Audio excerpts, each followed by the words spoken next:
Megan, and today I'm going to be performing a leg wax and walking you through the process. So first, I'm going to grab a 4x4. I'm already going to have washed my hands and sanitized my hands and put some gloves on, so everything's fresh and clean. I'm going to grab some of this lavender soap onto my 4x4, and I'm going to clean the area.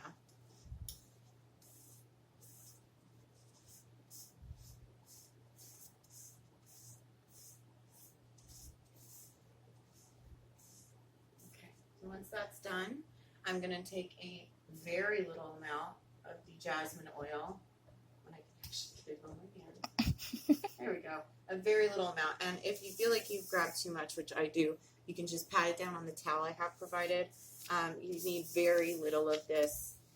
If the skin looks oily, it's too much. Okay. Now that the skin is prepped, I'm going to test my wax to make sure that I'm not hurting anybody. And I'm going to want to test from the spot that I'm going to pull from. So I'm going to just tap real quick. Okay. That feels perfectly fine to me. So I'm just going to take one of my strips and take it off. Now I am going to switch gloves in between this because I use this on myself. Okay. It's good to go. All right. Pause. So I just changed out my gloves. I'm going to go ahead and dip into the wax using a spinning motion and continuing that spinning motion. I'm going to come to the leg and I'm going to wipe it. Go, and then I'm just going to drag it down. The thinner the better in this consistency. And having the stick either upright or facing backwards helps with keeping the product thinly and evenly placed. Okay, I'm going to put one end on the end of a paper towel, and in my case I'm using a 4x4, and that way when I need to reapply I can use that, but for purposes of this video I'm just going to be showing you a little bit, just the application. Now one of the most important things about waxing is keeping the skin taut, so I'm going to start from the bottom of the leg so that I can hold her skin tight and it's going to hurt way less. I'm just going to rub back and forth. Make sure that really sticks there, and then pull away.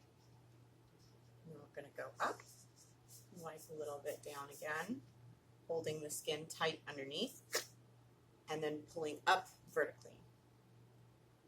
Again.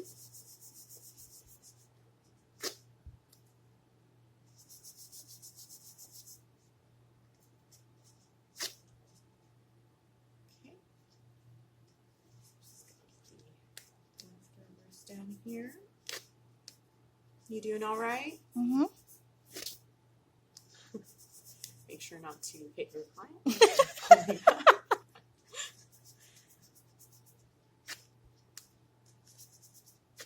And there you have it. And then, you know, you can just remove any of the excess, kind of glance over it.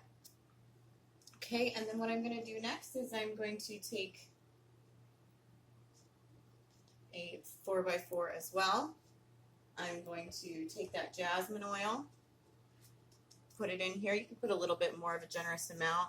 And I'm just going over the legs. This really helps with the removal of any of the wax. And there you have it. At this point, I would recommend some post-shave aftercare, which would be the Berodin products. And, you know, just make sure that the client knows that it is 24 to 48 hours before a really hot shower.